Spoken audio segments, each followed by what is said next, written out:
Good evening and welcome to tonight's Berardi and Coke. We're going to be talking about Bristol and I'm here with Jay. How are you doing? Not bad, mate. Not bad. Good stuff. And I'm here with Carl. How are you doing? I'm all right, man. Thank you. Good stuff. Some say otherwise. Not us. Not us. No, we hasten to add that bit. So we will get an introduction going once I've lined it up, and then we'll get into it. Hi, this is Don Matteo, and you are listening to the Ought to Know Better podcast. Let's do this.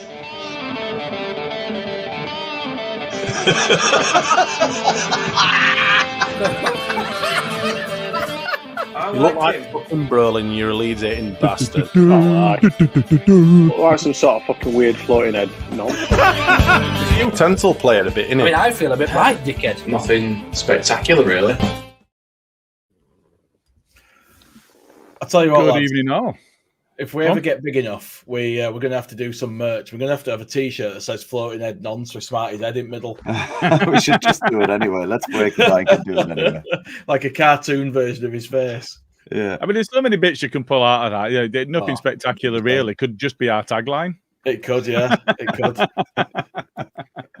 Good evening, everybody in the comments. So, one from Coleslaw's with us. Evening, lovely folks. Andy's with us. Sky TV is fucking shit. Yep, we're having some of that. Jammy is in the comments. Hi, guys. So, there are a few. I mean, Jammy started vacuuming live chat at 8:30, so he's well ahead of the game tonight. Get render on it, Jay. Yeah, making those T-shirts. Yeah. And Andy wants a utensil player T-shirt, which is absolutely fine. I'm liking that as well. You should do that. Bristol away Friday night. I mean, we've mentioned it already. Sky TV is shit. Can we just agree that Friday night games are ass and we don't like it? 100%. It's too much chance of your weekend being destroyed too early, and I would have loved to have gone to that game, but getting to Bristol on a Friday night, like, you're taking a day off work, aren't you, if you're not wanting to piss around? Yeah, absolutely. And as I understand it, there were a crash on the M1 that stopped a lot of people even getting to. You're going to say a train strike?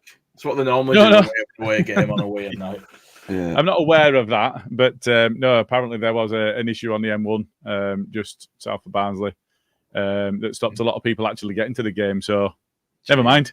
Hopefully people did get most of the game, if not all of the game. But I think if we reflect on the game itself, then just as a whole, the Friday night, the fact that we'd seen some potential injuries come in, there was some potential changes going into it. We're like, right, okay, finally we've signed a player. Right, 8 have left, but we brought one in, so great. The 8 that have left, we weren't seeing regularly featuring in the first 11. So, I think overall as a squad, I think reflecting on it, we were in this position where we're like, we've got to do something. And then we did sign a player, but that player wasn't signed before noon the previous day, so wasn't eligible for this game, but was there and all of that sort of stuff. Going into the game, looking at the lineup, looking at the people that were potentially injured and all of that sort of stuff, and just ahead of the sides being announced and what have you, closure of the transfer window. We'll cover it more on the main podcast, but going into the game, were you worried? I'll let Carl go first. No, I don't think I was. Although I did say it can be a tricky away day at the best of times, because they always do give us a game of it. But I thought, for all their efforts, I thought that was a fantastic display. I thought it was one of our more dominant away displays, because I think taking away Leicester and Ipswich away games from it, because they gave us quite a game. We nullified them, I think, from the get-go after about 10 minutes, and we got into it, and we nullified everything that they tried to do, and it just showed how dominant we were when we were pressing them so high up the pitch, and they were still trying relentlessly to play it out, and we weren't having any of it. And I think Fark was right. We do have an issue with putting teams away like that. That game could have been a lot more comfortable than it was. he said that he was going to try and work on it during the week before Plymouth and after Plymouth. But it's something that we do have to worry about. It's away from home that we seem to have a problem with scoring goals. And I think we just need to get on top of that a little bit, and the rest will look after itself. But I thought the game overall just it was one of the better displays that I've seen of us from away from home. The most one-sided 1-0. Yeah, basically. Yeah, that's it. Just touching on what you've said there in terms of them giving us a game, I don't know if you've seen the head-to-head record. Overall, against Bristol City, home and away as a blended, we've lost 8, we've drawn 9, and we've won 27. Okay. So we have had the better side of that fixture, but I think that a lot of that goes back to the 1920s. So it is averaged out over a long period. But I think I saw a stat saying that we'd won the last 5. Yeah. But that doesn't really tell the story. I think if you look at most of those games, we've won that by the odd goal in those. There's only 1 or 2 that appear comfortable from a scoreline perspective. But just to touch on what you said there, actually, the scoreline didn't reflect the game this time, did it? Not at all. It just didn't. No, it didn't. It was one of those games you thought when Somerville went through on goal to try and tip their keeper, like you thought if that goes in, this could be a hockey score or a cricket score rather. So just on that, actually, I presume this is Danny, but it's somebody from the Not Another Leeds podcast has asked in the comments, you threw on goal, what are you guys doing? Chip round the keeper. And I think just as a slight extension to that, you're 15 minutes in and it's 0-0. What are you doing? I'm going round the keeper. I'm not giving the keeper any option other than to think I'm chipping him, and I'm just slotting it round him, bottom corner. That's it. Don't even. So you're taking a shot from where you are, but you're not lobbing it. No, I'm not lobbing that. No, I'm putting it round the keeper. But you're taking the shot at that point. You're not taking it round him. You're taking it. Yeah. When he says round the keeper, he means go past the keeper with it. Yeah, he means dribble it past the keeper. Yeah, but you're having the shot there and then. You're taking it away there. Yeah, I'm dribbling it around him. I'm taking it round him, and I'm taking it round him if I'm Jimmy Somerville, because we've seen him do it. We've seen him embarrass other players, and I think he's well got it in his locker. I think we've seen actually on multiple occasions now that chip attempt. Ruth has tried it a couple of times. Yeah. And if you get it right, it looks right. Dan James tried one, didn't he? Yeah, he did. I think that one was a bit of a snapshot, and he didn't really have much of a choice. And it were on his wrong foot, and it were a poor angle that would have only got worse if he'd have had a touch. But I think the general principle is 15 minutes in, so important to make sure that you're applying every advantage that you get. And he had so much time, and he's got so much ability on the ball. It were terrible to watch. It was just like, no, what are you doing? No. Like, don't get me wrong. In that scenario, Jimmy Somerville, you go around the keeper. But I was just giving my opinion on what I do. I think you go around the keeper, like you said, Gilly. He has made a fool out of enough keepers at this point. So I think the question was not if Carl is through on goal. Yeah, because it says, but it is worded. You're through on goal. It is, to be fair. You're through on goal. What we would do. But I think it's in the context of you're Jimmy Somerville and you're through on goal. Now, I will caveat when I said I'm rounding the keeper. In reality, what would happen is I'd get near the keeper and either trip myself up or he'd just gather it from my feet because I'm the worst footballer any of you have ever seen. But in theory, I'm going round the keeper. So if I'm answering it as me and I'm in that position, there's sod all chance I'm trying to take it round the keeper. At that point in time, Hollywood. I would have sent her back. I'm just hitting it as hard as I can and hoping I get it past him. There were no finesse about my game. I did score some long range goals, but only because I could kick it really hard. Kicking it hard in the back of the net. Exactly that.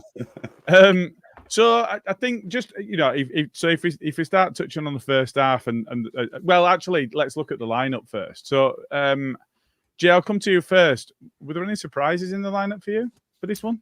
Not really. I mean, what else could he really do?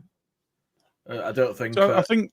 There were talk of the potential of Cooper to come back in and Ampadu move forward, and Gruever played well, but was it a case of we need to mix it up a little bit and keep people involved in the first team and get some minutes in players and so on. And there were a bit of that. Yeah, I mean, I've heard the talk, but like we've seen with Farker, haven't we? He doesn't tend to change winning teams unless he has to. Yes. So for me, as a fan, my expectations were pretty much what we got. I wasn't expecting anything significant with Roberts unable to play as well. It didn't really occur to me that he might change it. I just figured that it'll be same side again. Yeah, and Carl, one for you. A lot of the talk in the lead up to the game was, is it going to be Gnonto or Anthony? We went Gnonto, scored a goal, but Anthony had scored a blinder. So did that surprise you a little bit that he was Willie rather than Anthony? I don't. It did a little bit, but you can kind of see why. Like, I think Willie's got more minutes in his legs this season than Jayden has, and the fact that he's been in the squad since his mother passed away. At the end of the day, it shows commitment, but surely it's playing on the lad's mind, like, you know what I mean, as well. So I think to have someone in there with a game that would put serious pressure on the top three above us, I think you're putting someone in who's just got that little bit more of an edge about them. I think at the moment he's done, don't get me wrong, he's done well when he's come on, Jayden Anthony, and he scored, like you said, an absolutely cracking goal. Like, but I just think with the minutes that Willie has this season, he's just got a few more than Jayden, and then you could see it in the performance on Friday night, I think. I think just while we're touching on Gnonto, another of the questions asked was, do you switch wings? Because Gnonto's more effective on the left. Somerville's more capable of being more effective from either wing. I think one of the things that we've seen in Somerville, though, is how effective he's been coming off the left. So that's the difficult one for me. And I don't think Willie is as effective coming off the right as he is off the left. But for me, you take quite a bit away from Jimmy's game by moving him. That's the thing, isn't it? It's like if you've got this one player who's out of form and you've got one player who's playing great, you leave that player alone who's playing great. You don't risk them both having a bad game. Not for me, anyway. Yeah. Well, like we say that Willie's not so good coming in off the right. He did come in off the right and score with his left right. So Willie coming in. Like, but I totally get what you're saying, man. He is. And we were talking before the game rather than during the game. So, absolutely. Hindsight's great once you're beyond the game. It's fantastic, isn't it? But that was the question mark beforehand. I think there was also a do you start Pirro? And I think at this point in time, given what Bamford's done recently and given how well Ruter's playing deeper, I don't think anybody was particularly serious about that one, unless what you were saying is you're going to play Ruter wide and bring Pirro. I would quite like at some point, potentially in a game that doesn't matter quite so much, because if you think of that timing, playing Friday night, it would have been a release of pressure for some of the sides around us had we not got 3 points out of this game. Oh, God. They would have been just like, they'd have been laughing their asses off. They'd have been like, we've got it now. These guys are buckling. They've had the chance and they've blown it when the pressure's on, and they would have taken a lot from that. And it's like a double boost for us that we won that game, because it breaks them a little bit and it puts us up there, and you get that psychological thing then of seeing us in second in the table, and there's got to be like a belief that instills in you as a player when you look at that, surely. Yeah, and I think there is a thing of the pressure or the situation is in your own hands then, isn't it? Because you can go and make a difference. And if you don't win the game, well, that's on you when you've relieved some pressure. But if you do win the game, then you've mounted the pressure up before somebody else plays. So at least you've got an ability to influence or apply pressure to your opponent if you go earlier. Friday night games can still piss off. And to be fair, early kickoffs on Saturday can piss off as well. But still, having had the position where you can do that, at least we took advantage of it this time, because I think maybe this is a pessimistic Leeds fan just in general. I think we've failed to do that quite a lot of the time when we've had an opportunity as a club to apply pressure. We've relieved pressure and we've not driven that. And I think the early kickoffs, the kickoffs before 3 o'clock on a Saturday, be it Friday night, Saturday morning, I don't care. It's shite. It is shit. But given that situation, at least we went and we did do that. So we spoke about the lineup, and I think going into the game, once you've seen that lineup and you're thinking, well, if Willie can have an effect, Jimmy's played well this season, Ruter's playing well deeper, Paddy's seemingly up to speed. He's having the influence on the games. I think from an attacking standpoint, we're looking fine. Kamara's getting involved, albeit a little bit deeper. And then you look at the defence and you're thinking, well, we've got Firpo getting forward. He's doing well. Whether he'll be asked any questions in defence or not, it's a different matter. You've got Ampadu, you've got Rodon in midfield, in the centre backs that are actually looking as solid as it gets. And then you've got Gray, and you're thinking, well, I quite like Gray in midfield, but he's doing well at right back. And then you see the performance that Gray puts in. He switched back in, didn't he? But you see the performance that Gray puts in, and just in general principle, is there anybody droppable in that first 11 now? Not for me. Not without at least serious thought. I mean, even Bamford. That it's good that you mentioned that, Gilly, because it's Nige D has a comment here saying, does Pascal and DJ get back in when fit? So that kind of goes along with your question there. And it's a good shout. It's a good question. Yeah, it's a difficult one to answer as well. And I think for me, it's actually, I'll let you go first because I've got my view, but I think most people probably know my view. But I've got my view. You go first. Well, I think, like Jay said earlier as well, we've seen how Farke doesn't like to change a winning team very much. And we can see how they're playing at the moment. And it'd be a crying shame to take Gruev out of that centre midfield position at the moment. He's playing some fantastic football. He's bided his time. You've never heard anything from him, from getting minutes here and sitting on the bench for large periods. But he's taking his chance. And like, who do you drop to bring Ampadu back in there? And if you've got the new right back now, do you put Archie in there with Ampadu, or do you take Gruev out, put Archie in, leave Ampadu? Like the options at the moment are mind bending, and I think that's the nicest headache we've had for a very long time. And I don't know where, like, everyone seems to be on the same page. They're all happy. They're all sort of rooting for each other no matter what, who's starting or whatever the case may be. So the spirit's good there. It's just, I don't envy Daniel Farke in that position one single bit, because he's got two players there that will get in any top championship, lower tier Premier League side, like, you know what I mean? So it's how do you keep them happy and keep everyone else happy? It's just not a job that I'd fancy. No, but that's why he's paid the big bucks. Yeah, exactly. And that's why we're not. That's why we're sitting here. That's why we're sat talking about it on a Sunday night instead. That's why we don't have to lay awake at night thinking, how do I tell him? How do I tell him? He's not gonna be happy. Jesus Christ. Yeah. Just, I couldn't be doing with that. I'd hate having to like manage a lot of people's expectations and feelings. And Andy. So do you want to answer the question as well, Jay? Yeah. Which one's that? This Pascal and DJ. I don't think Pascal gets stripped. I don't think Pascal gets stripped back in at all.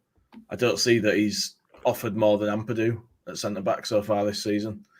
And DJ, I think, does come back in unless Nonto suddenly goes on a run of form now, which could happen. And I do feel like with Farke as well, I think there's like a bit of a thing with him there that he really believes in Nonto and he's really desperate for him to do well. And I think perhaps he may see it as DJ is a great championship winger, but should we go up, I think he's looking at Nonto as the long-term guy who's going to be there. Maybe so. So I think on the outset, So I think on the outside, I think your answer's spot on.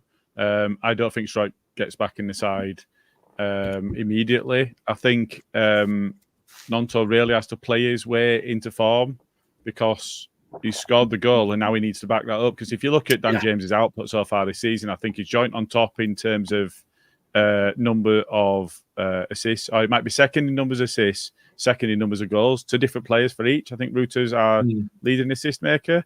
And Somerville's are leading goal scorer, and Dan James is second only to them. So I think in terms of output, Yeah, it's really difficult to look beyond Dan James. But I think in terms of defence, you look at what we've done since the turn of the year, and I know Cooper was in for a couple of games beyond Christmas when Stroik was unavailable, and then Cooper, I think, hurt himself as well, and Ampadu dropped back at that point.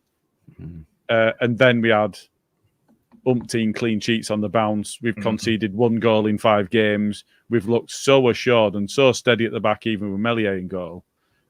Which, if Joe hears me say, he's going to fall out with me over.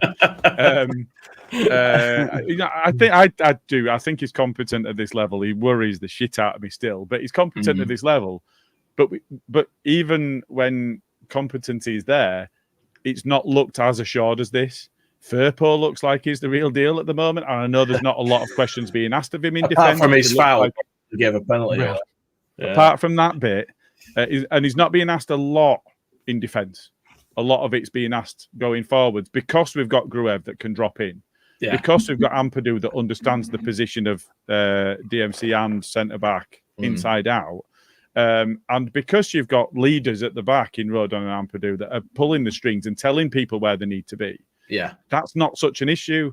It just looks, they're making it look easy at the moment. And I think that's the sign of a good side. And it's so settled. And I think Gruev's output, I think it was 97% pass completion rate, albeit, 3 games ago, when he first got a full opportunity, inside the first 20 minutes, he'd given away a really, really bad a really, really bad placed pass. Just went straight through to the opposition, and a better side punishes you. Yeah. And since that point, across 3 games, he's had a 97% completion rate, and it's not all been sideways and backwards. Some of it's been that this might not come off, but it might come off. He's not playing within himself like he's scared. He's getting into challenges and he's making the passes. And I think, for me, it's a really, really difficult challenge, as you said, and this is why he's paid the big bucks. It's a big challenge for Farke to keep players happy when they're playing well and other players are trying to get in. Yeah, I think there is a balance though, in that I am still now worried about the amount of minutes that Ampadu and Gray, in especially, have played so far this season, because they're asking a lot of them. That also goes for Rodon as well, but I think Ampadu having been in midfield and Gray having been at fullback, and it's not just a defender's role anymore, is it? That dancing that he were doing in the opposition's penalty box at the end. There has to get up and down. So I think, for me, there's a lot to be said for having that settled team. And I know that Smarty really, really falls out with people when they start talking about changing the side. It does. You've got to keep players involved as well, because otherwise players coming from the bench are all cold. And when you need them, because somebody's unavailable, because Stroik's been unavailable and somebody's had to step in, and then Cooper unavailable, somebody else has had to step in, they've got to be ready to go. Yeah, you've got to find that balance. That's why you need to give them those minutes, because you can't have people coming off the bench cold who have not got up to speed. That first game for Gruev as well was like a prime example of a guy who's never played English football, and it was probably a little bit of a shock to him initially. He was like, Jesus Christ, this is intense. But it's a sign of a good player. He's quickly adapted to that, and he's seen what it's about now, and he's got stuck in, and he's adapted his game to it. He's a natural. I think he's grown very quickly into that role with the lack of minutes that he had over the opening couple of months of the season. Like you said, Jay, it's like he wasn't expecting it to be as physical, probably, or to be putting out so much energy in short periods of the game here and there, or whatever the case may be. So for him to pick up on that, it's so quickly it's really encouraging, really. He's done brilliantly. I think that's a benefit of having a guy like Farke as manager as well, because he's managed in these countries where some of these guys have played. He does know the difference between the game there and the game here. He can help them with advice and tell them stuff and work on that with them, because he's seen it himself. It's not like somebody who's only managed in England, fucking Steve Evans or somebody, and got a clue how games played anywhere, basically. But, then you've got someone like Farke with all that wealth of knowledge that he can give to them. And I think that's only a positive. You can't lose with that kind of knowledge. Yeah, I think it's a great asset to have, and the fact that he wanted to be manager and not just coach shows that he's in charge of the squad. He's the one that brings the hammer down if it needs brought down, not the board, not some director of football. It's the manager. So that's how it should be. I think he's taken a lot of kind of aspects of managing on the continent and applied them here, and knowing the English game, he's adjusted as well, which is it's absolutely class, like so good. Excellent. So let's just have a look at the first half then. So multiple chances fell to us. I think there was one clear chance fell to them. I can't remember the guy that played him through, but Naki Wells ran onto it and ended up pulling it wide. And I think that were quite early on and could have really changed the dynamic of the game. They were a worrier that one. She thought, God. Absolutely. And they would have just instantly, that would have been a 5 and a 4. Shut up shop. That's come it. And break time it down. waste for all eternity. Yeah, absolutely. So, very good that didn't happen, especially on balance when you look back at the scoreline. But we had some real good chances. So, Jay, I'll come to you first. In terms of the overall feeling of the first half, going into halftime, looking at the opportunities that we'd had, were you pissed off that we'd not taken them, or were you happy that we were on top? Oh no, I were annoyed. I were pissed off because you can't help when it's an away game and it's like technically a weeknight, but you just start to think, oh God, it's going to be another Stoke or something. And the longer that we labour trying to get a goal, the more vulnerable we seem to become over the course of a game. And it scares the shit out of me. Games like that where you can't score, but you're like banging on the door and stuff, it scares the shit out of me. And that one, Georgie skied from 4 yards, man. I mean, that should have been a stonewall straight into the goal. The keeper got a touch on that. That's why it went. That's why it bounced over. The keeper got a touch on it. Put enough power on it. It wouldn't have mattered at that range. Tries to finesse it into the goal sometimes, that lad. Yeah. Playing FIFA, are you? Yeah. So actually, you mentioned the keeper then. So Carl,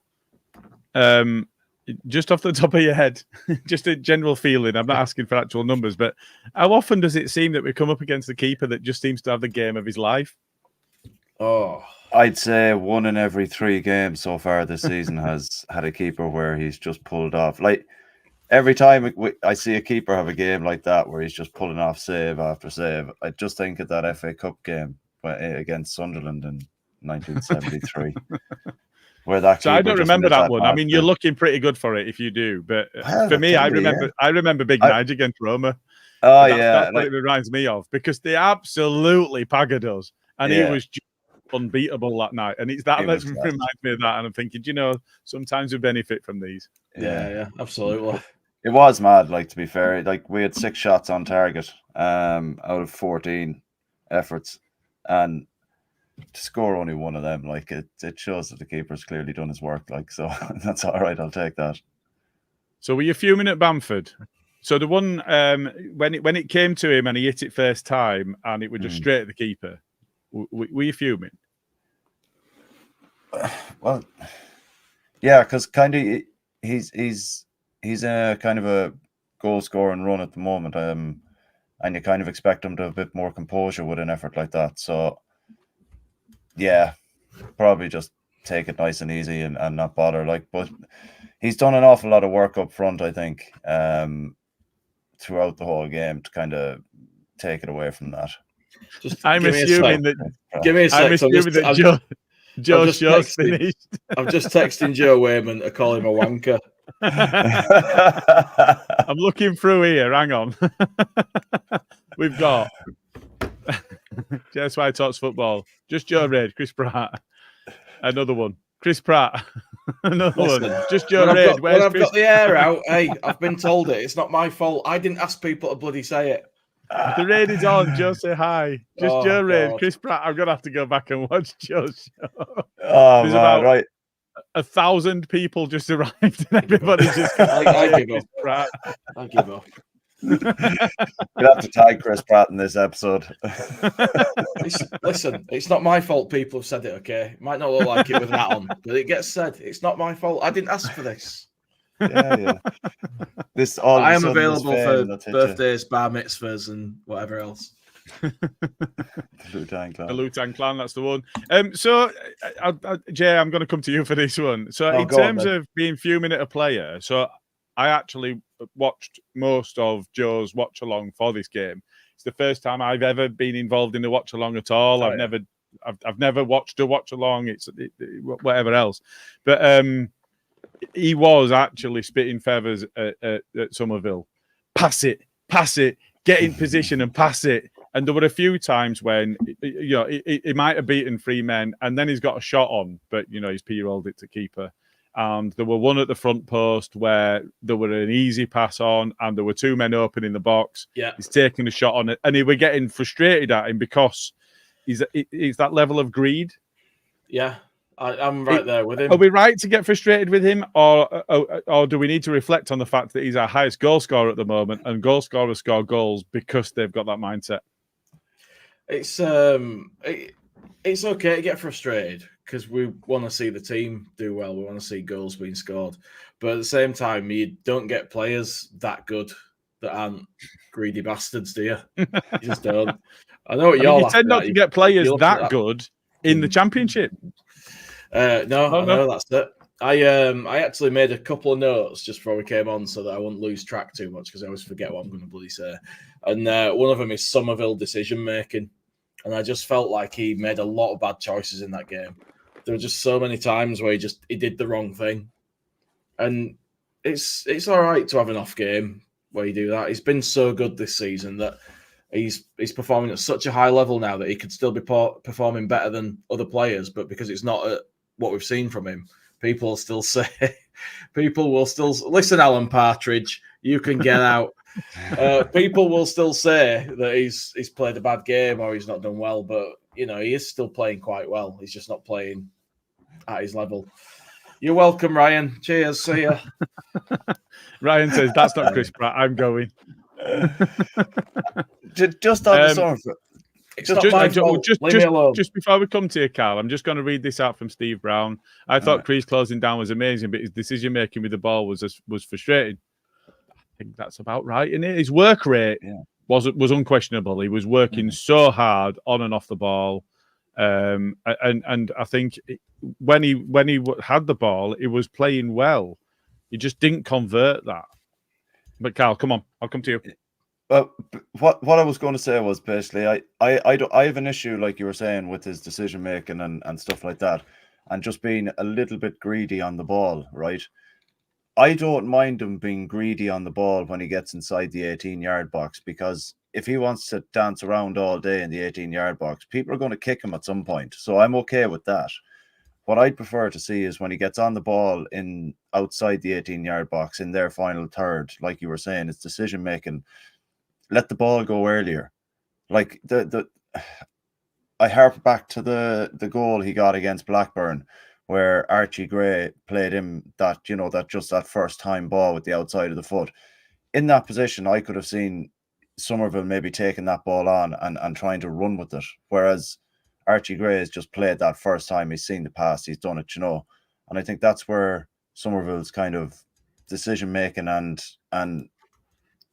overall greed on the ball sometimes it is a bit frustrating. So inside the box, be as greedy as you want. Someone's going to kick you at some point, but outside the box, just let it go early. Don't hold on to it too long, because we've got too many forward moves breaking down because he's not letting the ball go early enough, and sometimes that's costing us. Even last night, maybe that could have been a 4 or 5-0 if there was opportunities where he let it go. We've already talked about 1 or 2 of them. So I don't know. I think overall you can't knock his work rate and everything else. I just let it go. When you're on the ball and you've got time, make a pass and make a move. Let it go. Yeah. Moving away from Jay singing. One thing that I do want to call some attention to, and I really, really hope he's in the comments because he's so going to appreciate this. Is Bryn Diesel from Wakefield. He's there. He absolutely hates Pat Bamford, but one of the things I really, really enjoyed this weekend was him defending Bamford on Saturday morning on Twitter, and then I called attention to it in our group chat with him, and he really enjoyed that. He really appreciated it's complicated. it. So, well done, Bryn. He's having it large, Bryn, in the comments. But I think if we just touch on Bamford now and Gray, because we've mentioned him as well, the ball that Archie played down the wing for Paddy to run onto. First off, he's got no right to be able to play that from the position he's in, to be able to pick out that man in that sort of sense. But then, if we reflect on, I think there were a couple of seasons ago. Paddy were talking about who was fastest in the squad, and he were like, "It's me." And actually, when you reflected on it, I think he'd been tracked as the fastest player in a match, the fastest player that Leeds had tracked over a certain period or whatever. He really showed a turn of pace again, didn't he? Because the worry is when a player's not played for such a long time and when they've had injuries, that when they come back, they're not quite the same player. They don't have the same turn of pace. And if a player's been reliant on pace, and even if he's quite a relaxed running style, aren't he, Paddy? But he's still quick over the ground. And I think that for me were brilliant to see, because there was somebody that were tracking him and trying to get there, and you're thinking, he's not going to get there. And then you're thinking, fucking hell, not only has he got there, he's beaten the man, he's running in on goal, and then he plays the ball across. And you're thinking, wow, I mean, this is nice. Played it with the outside of the boot as well, almost got to his man, didn't quite get to his man, dropped to somebody else about 5 yards out, and then boom, rose head. But everything up until that point were really, really nice, and I really liked it. I think just on that Somerville piece, though, he's 5th top scorer in that league. Now, nobody expected him. I mean, we all hoped, and I think he's quite easily one of the best players in this division this season, without question. I think there's Dewsbury Hall. He's thought of in the kind of the same vein, and there's people that think it might be one more than the other. But I think if you were to say, well, he's definitely top 3, there's going to be very few people that would argue with that.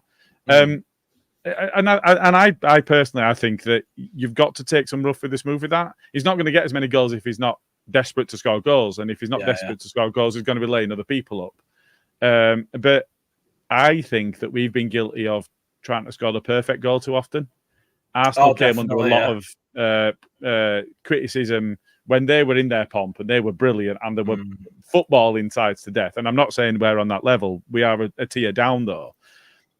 I think we are guilty of not taking enough shots quite a lot of the time. Definitely. So you've got to have a mixture anyway, haven't you? Yeah. If you don't shoot, you don't score. Isn't that what you were always told when you were a kid? So maybe apply that logic a little bit more. Be all right. And all 3 of us would have shot rather than lobbing it. That's the thing, get it? So, we'd have all done the same. Absolutely. So, rough with the smooth. We don't have the ability that he's got, though, so we can't make that decision. I mean, that is true. That is true. So we're coming to the second half then, and right from the outset, it felt like it was going to be more of the same. It felt like we were the better side. It didn't really feel like a game that Bristol were able to operate in. They weren't able to give us many challenges. They weren't offering much against us. And then Willie popped up. And at that point in time, I'm like, pass it, just pass it. And he didn't, and he took it on, and I think the keeper should be doing better with that. But at the same time, we'd have gone mental if Melia conceded that. Yeah, we would. Yeah, but he's hit it so hard that you can see, and the keeper's body position, he was going the other way already. So I think, especially in light of the fact that if was it O'Leary, O'Neill, O'Leary, he was O'Leary, Max O'Leary, isn't it? If he'd not played as well as he did, it would have been a much greater scoreline in our favour. So you kind of need to give him a little bit of credit for that. But at the same time, I mean, it's a good finish. But what a celebration! Yeah. So where did you watch it? And were you going mad? Oh yeah, I was watching it at home, so I was just I was well happy. I actually, do you know what? I missed the live goal. I just nipped into the kitchen, and then I heard it, and I ran back in, and I saw the replay, and I saw him going mental. And I was just like, "Fucking yes, come on, you!" But I did have a bet that had Somerville scoring on it, so I was screaming at him for most of the night after that because he should have scored a goal. Yeah. Should have got a couple, really. You can't tell me that Willie's not invested. It doesn't matter. He looked like it meant a lot to him. That would a big relief for him, I think, wasn't it? The way that he was punching the air and all of that meant something to him. He knows he's not been at his best level. He knows that. He's not daft. Yeah, I think so. Just a quick question to you, lads. Do you think was it a good dummy from Pat Bamford, or did he just mean to get the ball and miss it?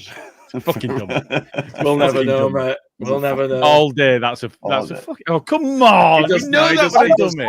He does do them. Like when he left. Yeah, that he ball, does. It looks like he even gets a touch on it. Whoever, Somerville or Rutter, I can't remember in the other game. But and he would instantly turn it around to see where the ball had gone. It's not like it was a case of oh shit, I've got that wrong, and then where's it gone? Oh no, I just wanted to see. No, 100%. That's a dummy for me. So, as the resident Italian stallion, did that mean a little bit extra when Nonto went through and scored that? Well, it was just nice to see that it was all good and well that he got the goal. I think it just means that he's starting to feel a little bit more comfortable at the club again after what he did. Now, there's a lad that I know who's still kind of on the fence with Nonto because he actually hasn't come out and apologized to the fans. Which, you know, I understand. But he's spat the dummy out. He's taken he's eaten his humble pie, and he's getting back in the frame with things. And I think, like you said, he was punching the air in that celebration. Just it was like a lot of frustration over the last couple of months was just released with that goal, and he was over the moon. And I think everyone in the stadium, regardless of your opinion of what he did during the summer, I think everyone that was in the stadium was over the moon for him. And yeah, it was nice. Hopefully, it stands him in good stead now going into the Euros in the summer. Like, so that'll be all right. Have they actually qualified for this one? I'm sorry. Yes, they have. Do they still utilise the by the neck tackle? We're defending champions, lads. So it's like, yeah. Oh, is that why you just qualified by default? No. We had to actually qualify this time. They don't allow the holders now anymore. It's only the host nation. So they actually had to qualify. So yeah, it's fun.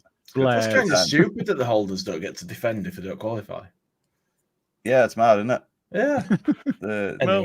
Anyway. Yeah. It's only them. About Italy. Yeah. Carry on, anyway. It's good. So I think overall, we look going through the second half. For me, I get that 1-0 is an awful scoreline. It just is, because it can all go so quickly wrong. But it felt throughout to me like we were just in control and that there was nothing going to go wrong, which is different for me to most games that I watch lead through. Yeah, exactly. Something's going to go wrong. I'm going. We've got to score while we're on top because we're not going to stay on top, and you know we've missed too many chances. It's all going to. Carl, I just didn't get that feeling this time. Did you? I didn't. Am I on my own? No, you're not. Generally, I think after the 2 years we've had, everyone is kind of getting that feeling every now and again when we don't start scoring, when we're dominating. Like we've seen what can happen on more than one occasion, that we've dominated games and we've come away with either a draw or a loss for some bizarre reason. So I genuinely didn't feel going, like, sure, I even said 3-1 as my prediction. Like, so I was kind of, I might have been a little overconfident, but going on how we played and the chances we had and the chance we should have put away, maybe 3-1 wasn't far off what it should have been, like, you know. Yeah. And Jay, the same question with an additional context of having watched Firpo do what he did. Was there a worry that actually we're going to come unstuck here? Because however well we've dominated, we're only 1 up. Yeah, for me there was. I'm never comfortable at 1-0. I just can't accept. You're a glass half empty man, aren't you? I try not to be, but in times like that, yes, I am. I just can't accept that there's no danger, no possibility of us doing a Leeds. So yeah, doing a Leeds. Yeah, you know what we're like. We always shoot ourselves in the foot. We normally undo ourselves. It's not because teams are better than us a lot of the time. It's because we just do something stupid. And that's just, it's drilled into me now. I'm scared as shit when we're 1-0 ahead. I don't even like being 2-0 ahead, because if it goes to 2-1, then you're on back foot and it's all fucked, isn't it? So I need to be 3-0, mate, to be comfortable. Like I was lose 5-3 like we did against Preston that time. Yeah, like I was saying though earlier on, like that was, I felt very confident going into that game, like for some bizarre reason, nervously confident, you know. I actually did too. It was only a minor worry, but I did too. Did you both kind of, at some point when we started missing opportunities, did you kind of think, oh, this is it? Like this is the one where it's going to be, they get an either sneaky 92nd minute equalizer or they score twice in 10 minutes at the end of the game. Did anyone get that feeling? Oh, we'll end up getting somebody sent off for absolutely nothing and then be under the cosh for 20 minutes. Yeah, something like that. Yeah. God, it's strange, isn't it? I think for me, you know, you look at the two that stick out in the second half for me was Melior's big save. Now, he wasn't 100% certain where it was going, but it was so quick back up after he'd made the save that he was there on his own to just pick the ball up. The only person anywhere near him I think it was Rodon, but he was a lead player. It was a good save. And Firpo's block, which I think were on about 85, 86 minutes, something like that. Those were the only real opportunities they had in the second half. You know, that Firpo drag back on the edge of the box, and for me, that did carry on into the box. He didn't let go of him quite quickly enough for me, so we kind of, I think, got away with one there a little bit. It's where the foul starts, the initial foul, initiated, isn't it? It's not. If it carries on into the box, it's a penalty. That can't be true. Is that why that can't be right? Do you reckon that why your man went down in the box then, because he knew he'd already been fouled? Because to me, it's where the foul's initiated. That's where the foul starts. That's the moment the foul occurs. So hang on a minute. You start fighting with somebody that's got the ball and you're pushing them and you're fouling them all over, and then you carry on doing that into the box. Do you think they should only get a free kick? Absolutely. Even though you fouled them in the box. If it's adjudged to have been a foul before that, then yeah. Because the ref is carries on into the box. He's playing advantage a bit. Like in that time period, if it carries on into the box, I'm not saying look at the it's a penalty if it carries on. So for me, he let go of him a little bit too late. He should have let go of him before that because he got wrong side of his man. His man's beat him. You're going to give something away, and you know, worst being the worst, it's going to be a penalty or a red card or both. Well, a professional referee agreed with me and gave it where the foul was initiated. And we never get shit refs, and we never say the crap. So we have to just go with that as being official. I think that's because he didn't see it going into the box. Is the thing, and that's what I'm saying. It was a marginal call, and I think we got away with one ultimately. Okay, fair enough. However, hold on. Bristol fans weren't impressed with it, were they? No, but we've also, to back up Gilly's point, that happened at Steve Brown says that happened at Newcastle on Saturday. Foul carried on into the box, penalty given. If I'm wrong, I'm wrong. No, nobody's wrong. We're just, I don't even think the refs know the rules half the time. Nobody's wrong. Everyone gets a medal. Like so. No, the refs definitely don't know the rules. I mean, regardless, really, I think slightly we got away with one a bit there, and there were a couple. Melior's save was good, but he was put in a position where he had to make it, which was a bit of a concern. And then Firpo's block was outstanding. It was he read that really well. However, I still want in a position where I was worried. Maybe it's just because I'd had a few beers during the game, and therefore I was a bit zen about everything as it was at the point. I'll be honest. Maybe you were just like, come on here. Shit, this lot.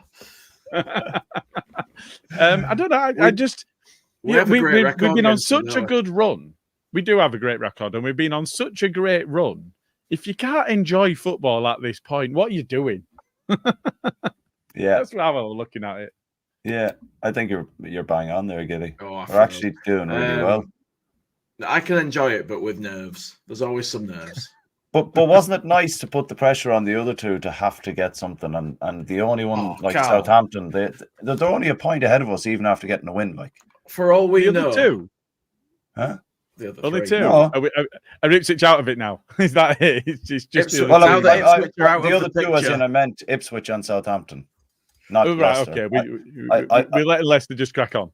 Well, yeah, because I'm more fixated on making sure that we have second. If we get second, then we can look to first. You know what I mean? And if we applied any pressure to Leicester, you couldn't tell, could we? Yeah, it was 5-0. Yeah, stop your nonsense. We're out of the picture. Who said that? Oh, is that Southampton fan in the chat there, is he? Yeah. No, he's not here. He's not in our chat. No, they're it on was Twitter, great. aren't And for all we know, that getting that result could have been part of why Ipswich, dropped points because they were worried. And it's put a bit of extra pressure on. For a team that's won 1 in 8, you don't need teams around you to start sticking knife in, do you? Absolutely. It doesn't help. Absolutely. It doesn't help. I'm just looking at the form table now, and I'll bring it up because why not? Saints is a bit worrying, isn't it? Yeah, majorly. 21 on the bounce, isn't it? They've not lost in 21 games. So that's the current form table. We are second in there. Ipswich, I mean, they're 13th, man. Yeah. Jesus Christ. They're not having relegation a good time. form. They're not having a good time. They're either going to come out of this slump and that's the blip and they'll be back on fire, or they're just going to keep struggling till the end of the season. They've got what's that, if I'm reading that right? Points total is 7 and their goal difference is 0 from the last 6 games. Yeah. Well, wow. We've only lost 6 3 against 6. Yeah. So what are their results? Wow. I mean, that's they got beat by Maidstone. Yeah. Beat by Preston. 1-1 with Leicester. They beat Sunderland. And Leicester draw and beating Sunderland, who are playing quite well at the moment. That's not too bad. But look at those there. Lost to QPR. No, that it's drawn, isn't it, with Stoke? Drawn with QPR. Drawn with Leicester. Got hammered by us. Drawn with Norwich. I mean, they've been on a bit of a slide for a while now. So actually, what you could say is that we've done that to them. Oh, absolutely. How many teams do we send on a bad run? Like Norwich, when we had that comeback and beat them, they were flying at the time, and they didn't win a game again for about 6 or 7. Yeah, but usually it's when they've pulled out all the stops to beat us, isn't it? And then you see them going on a winless run. Yeah, that used to be under Bielsa, didn't it? If someone beat us, then they lost like the next couple of games or something. Yeah, because they'd run themselves into the ground trying to keep up with us. Exactly that. Which segues me to this as well, which I will just show you now. Just give me a sec. Putting stuff in without notifying us. I'm just going to show you something quickly because it's Could ask first at least. Yeah, it's fine. You lads will be on board. It's fine. I just think this is amazing. I mean, it is. It absolutely is. So, for anybody on the audio listen back, Second Tier Podcast tweeted, Leeds have now won more points at this stage in the season than they did in both championship seasons under Marcelo Bielsa. It's amazing. It's just unreal. It's absolutely. And do you know what? If we beat Rotherham, we'll be 8 points ahead of where we were under Bielsa in our championship winning season. It's just insane. Can I ask a question? Go on. Sorry, Gilly. If Bielsa had the squad Fark has, how far ahead do you think we'd be? Oh, we'd have won it by now. Yeah. Oh, 100%. Yeah. 100%. We'd have won it by now. Like Fark has done it with the remains of a Premier League squad. Well, the bare bone remains. But Bielsa did it with a club that had finished 15th nearly 3 seasons on the trot. So I don't think it's fair to compare, do it, statistically, points wise, yeah, great. But it's a different kettle of fish when you look at the squads and the players that Bielsa had and what Fark has. I get it. Oh God, what are you? What now? So Mr. Dodo just dropped into the comments with. Oh, I saw that. You a little treat on Twitter. I've been waiting for this. What's he left? If you bringing just it up? A second, and I dread to think. I have found it on my phone, but I did find it on my phone, and I want to. I want to give it a bit. Here we go. Hang on. Has he done it on the pod channel? Has he? Yeah, he's. Here we go. I'll put it into the comments. Unless you got it there, I'll drop it in. Yeah, we like Mr. Dodo. He does some very silly things for us sometimes. He does. Very enjoyable. So, just while I'm doing this, then, are we still annoyed, frustrated with the timing of Farke's subs, or are we just learning to live with it at this point? we're not going to change his mind, no matter how much we whinge and moan about it. He's always going to do what he feels is right at the time for, well, the team, I guess. But you can still feel differently about it. That's okay. Oh, of course, yeah. But there won't be any change in his mind. Like he gets asked it quite a bit in the press conference as well, doesn't he? So you're kind of like, is he getting annoyed with the question? You know, he just let him crack on. Yeah. Well, we saw how he reacted when people kept asking about Peru and Jorginho and why is Peru playing the 10. He gave a 15-minute explanation, So, which was basically, I know what I'm doing. Just let me cook. Yeah. So, do we really want that about substitution time? And Christ, that could be the most boring fucking presentation on the planet if he tries doing that one. I think there is a thing though, isn't there? In this game, albeit not taking our chances, but in this game we were on top. So you can kind of see why somebody wouldn't make changes while on top, because then you could unsettle it and bring pressure on yourself. I think the reason I asked the question is because in other games, it's been, we can see that changes need to be made and something needs to come up. Something needs a change needs to be made to stop either somebody else getting on top in a game or stop being on top in the game, or because we kind of not quite there where we need to be. So I think there's a place for us to be frustrated while still being respectful of Farke and the role that he's doing. And I think that's where I land at the moment, is not in this specific game, but in general. I've been frustrated at the timing of his subs because I think they could have been made earlier. That's the reason I asked the question. I'm with you on that. I trust him in general. There's not anybody else that I'd want in the job. Do you know what I mean? But I do get frustrated by it because sometimes it feels like make some smart subs earlier rather than waiting till the point where you're just throwing strikers on and hoping to get a goal. Exactly that. Yeah. But do you find that I'm just popping up the fuck's sake, man. Oh, thanks, Don. I think that you might be Chris Pratt in that picture, Jay. I think so, yeah. It's been said before, Gilly. Yeah. I can see it now. I don't know who I am in that. Carl, I think you're a girl. There's a slight possibility I do need a haircut, to be fair. It's because he's Audrey. It's because he's Audrey.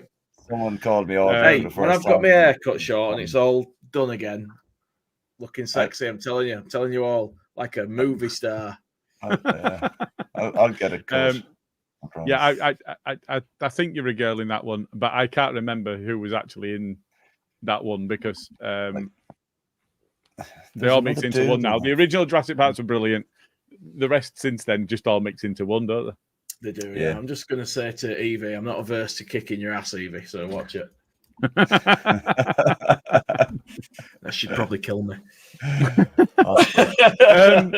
I'm just going to ask you a question now that's coming from Andy, because you've touched on it. I'd like to see Perraud and Joseph on Tuesday. So in terms of Farke's approach, I think Joseph is seen as more of a striker. So do we think Perraud at 10 if Joseph plays? I don't see that working. I think we need to. Sorry. Go on, mate. Go on. I think we need to try out Pirro at 9 and Jorginho at 10 for at least 55 minutes, because Pirro needs to start getting used to playing in that role again, because it looks like Jorginho is not going to move from the number 10 spot now. So I think it needs to be done for at least 55 minutes, then throw Joseph on, see what happens. I think with Rutter it works the way he plays it, because Rutter's a player who should be playing in 10, and they kind of switch as the game is being played. Putting Joseph on with Pirro and then switching about, I just don't see working really. But at the same time, if Pirro was playing with Bamford's going to be 9. There's no two ways about it. So Bamford can drop deep, he can get on the ball, he can look for the ball if it's not quite working in the 9. Yeah. And he will come and get it. He will what Rutter was doing. When roll up Rutter his was sleeves, dropping, Bamford. Yeah, he will. But what we saw when Rutter was playing at 9 and Pirro at 10, what actually we saw was Rutter dropping deep incredibly often. The wingers getting forward, Pirot holding the 10, and effectively is playing without a 9 or with a false 9. Yeah. Bamford on the pitch, we don't do that. He plays as a 9. That's his role. That's his job. He knows his job. He does it well. He occupies the defence. He frees up space for wingers and midfielders to get involved in the game. Yeah. I'm looking for that from Pirot, and I'm not sure that he's that player. And I think that the danger is that he falls into this position where he's not quite a 9 and he's not quite a 10, and we don't really have a role for him in the side.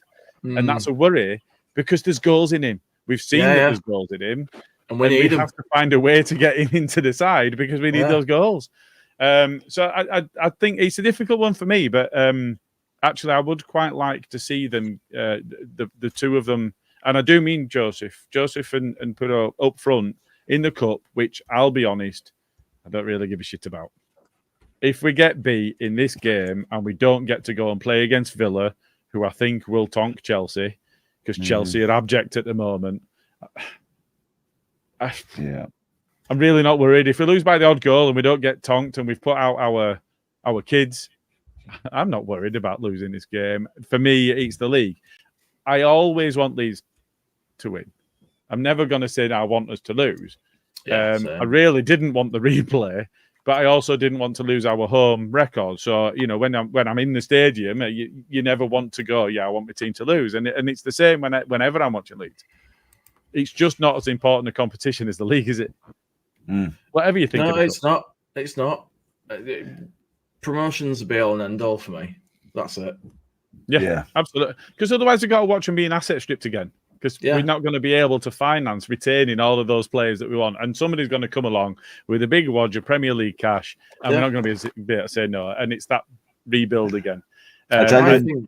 Jay, I don't know what you've done to Evie, but she says she's quivering now. I have that effect. It's my film star looks. Is that what it is? Yeah. I tell you what, who won't be coming in with all the money? It won't be Everton anyway. That's for fucking sure. It absolutely will not be. They'll be lucky to be alive by the end of the season. Monopoly money, Ravy. Monopoly money, Ravy.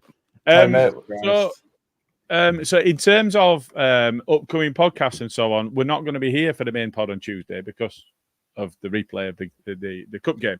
So we are in a position where we can just quickly look forward. So really quickly, because I'm conscious of time, we've been on a while. Jay, do you expect? Let's have a look at the forward line first. We've touched on it a bit already, but do you expect us to make significant changes in the front line? God, try to think on the spot now. Significant? I don't know.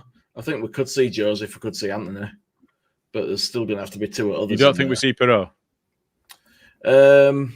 Possibly. I don't know.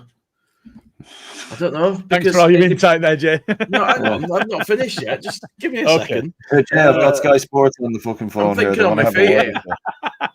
Do what be ringing up for you so you can fuck off. I might need a name that need pronouncing. It's fucking. What a prick. We should get Carl African Nations commentary next year. Oh, God, could you imagine?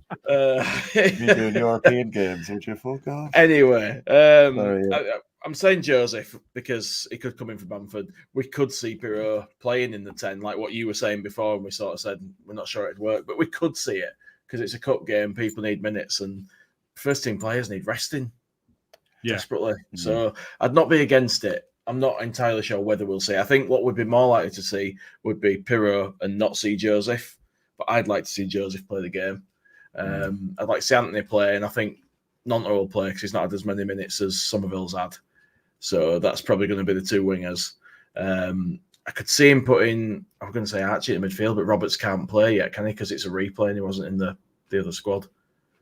I don't even know if he's cup tied anyway. I'm not sure. I think so. I think it's unless there's injuries, I think it's going to be mostly the same side. We might get Shaq. We'll probably get Byram, perhaps. But he seems to play Archie all the time, so I'm not convinced he won't.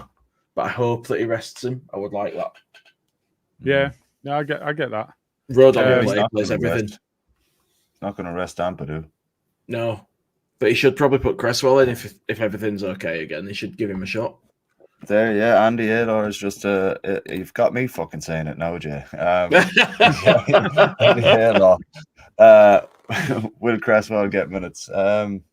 You'd like to think so at some point. He seems to be back in the frame, going off what's been said over the last week and a half or so. So, well, you can't say, "Oh, it's all sorted. He's got his head down," then not reward him. Surely, yeah. He's just going to think, "Well, why have I bothered to fucking get back in line and crack on?" Yeah. Farker's not daft. He's going to know this. Yeah. This would be nice to see. Not that this. Gruev and Archie in midfield. That'd be because that'd be the only midfield partnership we haven't seen yet. And it wouldn't be a bad shout to try it because there's inevitably going to come a point where they do have to play a game together. Yeah. So perhaps it's worth a shot so that they've done that. Yeah. There goes the rest. Or is he just like staring into space, 1,000-yard stare? Oh, Gilly, he's frozen. Yeah, he has. It's usually me. Yeah, I think that would be a shout because they may have to play a game together at some point. I'd rather they wasted a bit of experimentation on a cup game, you know. Oh, he's here twice now. Just the one is fine, thanks. It's double Gilly. I opened Leeds Live to read about Connor Roberts, and it said he'll have to wait to make his first team debut, for which it presumably is not available. I don't know if it's because he's cup tied. I don't know if it's because he wasn't registered in time. I don't know if it's because he wasn't in the first leg of the cup. Because it crashed my browser on Leeds Live before I had a chance to actually load the page. I think someone in the comments did say that it was because he wasn't in the original squad and it's a replay. So which makes sense. Yeah, it makes sense. Yeah, no, it does. It does. So I think that's the. So we talked about the forward line, and we kind of moved on a little bit. I got most of it before I got kicked out of the chat. So I think I caught most of it, but. And we were talking about the potential of Gray and Gruev in midfield. I think for me, it just comes back to the amount of minutes in his legs and the amount of foot being asked for him. And Kamara and Gruev haven't had full seasons. They've had periods out of the team. So should be sharper and should be able to play the more games as we go. Yeah. Whereas for me, I think it is Gray and Ampadu that I'm looking to maybe spend a little bit of time, and they won't like it because they want to play every game. But a little bit of time just to give them that little bit of just have a bit of a rest and then let's go again. Because Cooper could come in and do what Ampadu is playing really well at the moment, but Cooper can come in and play alongside Roden and be fine. Shaq can come in, and we need him to come in because we know that Firpo, Byram, they've had injury issues. We need people to have minutes in the legs and we need them to be ready. So I think, for me, I'm looking for Cooper to play. I'm looking for Archie to be dropped, whether that's Shaq or somebody else. Yeah. Just to give Ampadu and Gray just a little bit of time. I'm with you. I'd love to see that.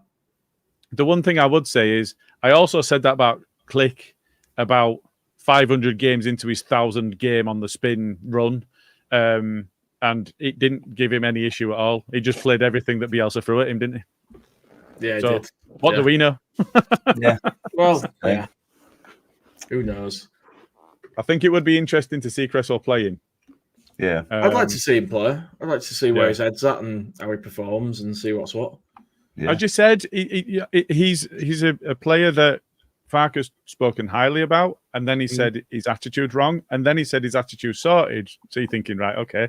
So we're back in a position where we should be given an opportunity to play then. Exactly. So I don't know. It's a difficult one. Yeah, it's a difficult one. Yeah. Okay.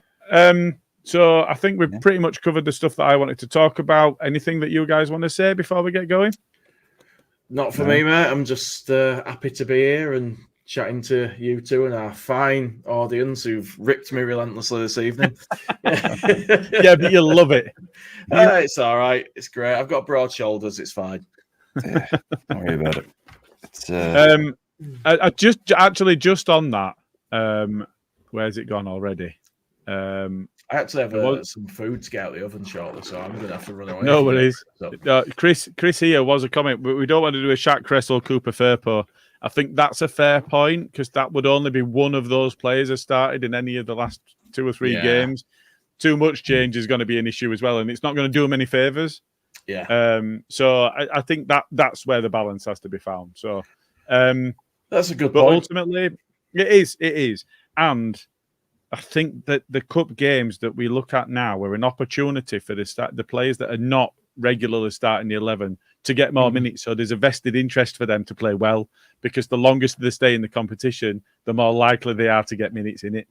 Yeah, so absolutely. And that's crack on, lads, and do yourself well. Yeah. Fingers crossed now for Tuesday. So we'll probably see us Wednesday for a bleeding B&C. Yeah, I think it'll be Wednesday. I mean, it depends who's on it and who can make it, because Tuesday's our regular night. So we'll rearrange something. There'll be some kind of abomination put out. Yeah, we'll get some out at some point, I think.